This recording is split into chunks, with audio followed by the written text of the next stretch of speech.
আসসালামু আলাইকুম বন্ধুরা, এই যে দেখো আজকে হলো রুই মাছ ভুনা করে নিয়েছি।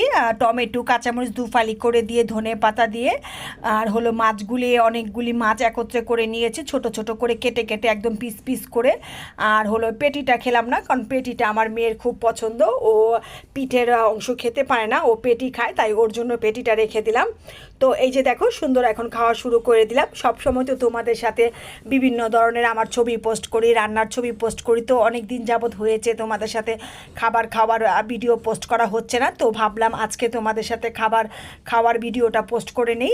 আমার কাছে কিন্তু মাশাআল্লাহ তরকারিটা অনেক স্বাদ লাগছে, অনেক ভালো লাগছে আর কি।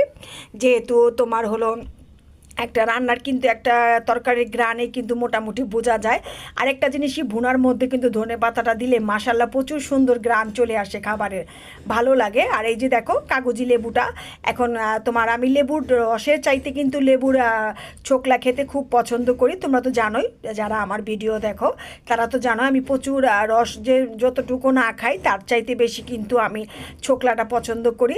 তো হালকা পাতলাই আজকে রান্না বান্না, আজকে বেশি একটা রান্না করিনি।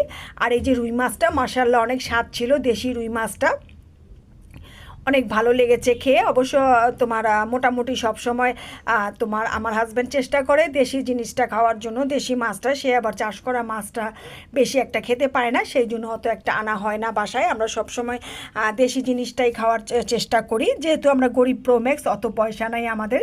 যতটুকুই আছে আলহামদুলিল্লাহ, যতটুকুই আল্লাহ তোমার রিজিকে রেখেছে, এই জন্য হাজার হাজার কোটি সালাম আল্লাহর দরবারে করি যে যেভাবেই রেখেছো মাশাআল্লাহ ভালো রেখেছো।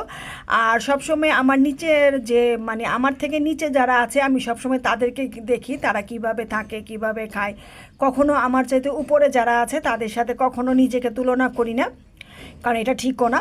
আর এই যে দেখো এখন কিন্তু আলু দিয়ে রুই মাছ দিয়ে টমেটো দিয়ে খেয়ে নেব।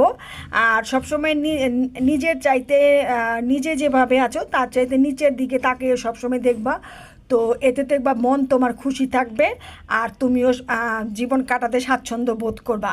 অনেকের অনেক আছে, তার বিলাসিতা দেখে মনে কষ্ট নিয়ে কোনো লাভ নেই, কারণ ওর যা আছে হয়তো তোমার কখনো হবে না, আর তোমার যা আছে তা তোমার নিচে যারা আছে তাদের হবে না।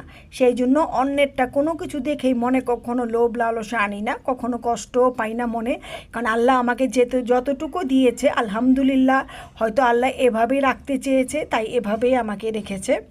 আমি এটা মনে করি সব সময়।